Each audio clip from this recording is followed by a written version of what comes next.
L'objectif de cette rencontre, d'abord nous ciblons le comité national ITIE, au sein duquel nous avons le groupe multipartite, composé de plusieurs acteurs. En réalité, c'est un groupe multi-acteurs composé d'acteurs étatiques, de la société civile et du secteur privé, qui intervient dans le cadre du comité national ITIE. Et l'idée est de discuter avec eux des problématiques liées à l'émission des gaz à effet de serre. Vous savez que le Sénégal est devenu un pays producteur de pétrole et de gaz. Et donc, dans une perspective de très court terme, nous parlons du first oil, first gas, avec les méfaits que ça peut comporter du point de vue environnemental. Donc, l'idée est de renforcer justement les acteurs du groupe multipartite autour de la problématique déjà de l'émission des gaz à effet de serre, de ces méfaits.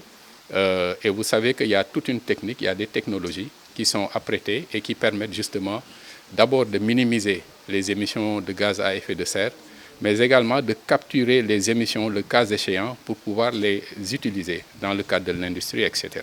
Donc l'idée ici est d'abord de renforcer leur capacité, de discuter autour de ces problématiques et d'ébaucher une stratégie autour de la problématique de l'émission des gaz à effet de serre pour le compte du comité national ITIE, qui en réalité intervient sur toute la chaîne dans l'exploitation du pétrole et du gaz sous la perspective de la bonne gouvernance et de la transparence des ressources liées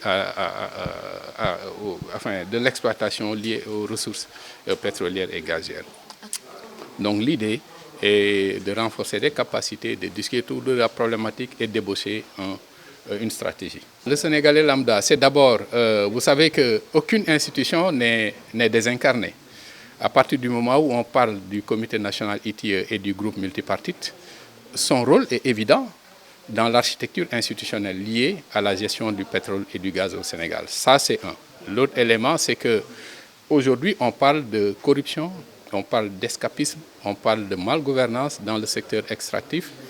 Et qui dit malgouvernance parle de plusieurs problématiques, dont justement ces émissions qui peuvent impacter qualitativement et durablement notre environnement. Vous savez qu'à pareil moment, il faisait froid au Sénégal et à Dakar.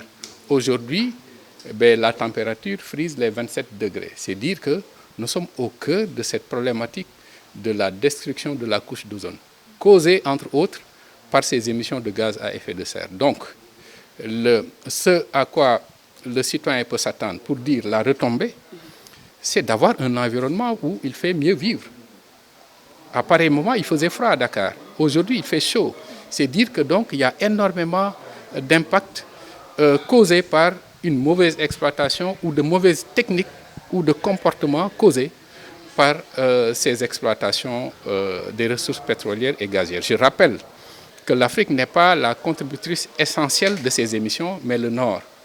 Mais l'environnement n'est pas étanche. C'est dire que donc il faut des synergies et une approche concertée de toutes les parties prenantes, dont le Sénégal, qui va être prochainement un pays producteur de pétrole et de gaz, pour pouvoir faire ses contributions en vue de réduire justement ces émissions-là au profit de l'humanité.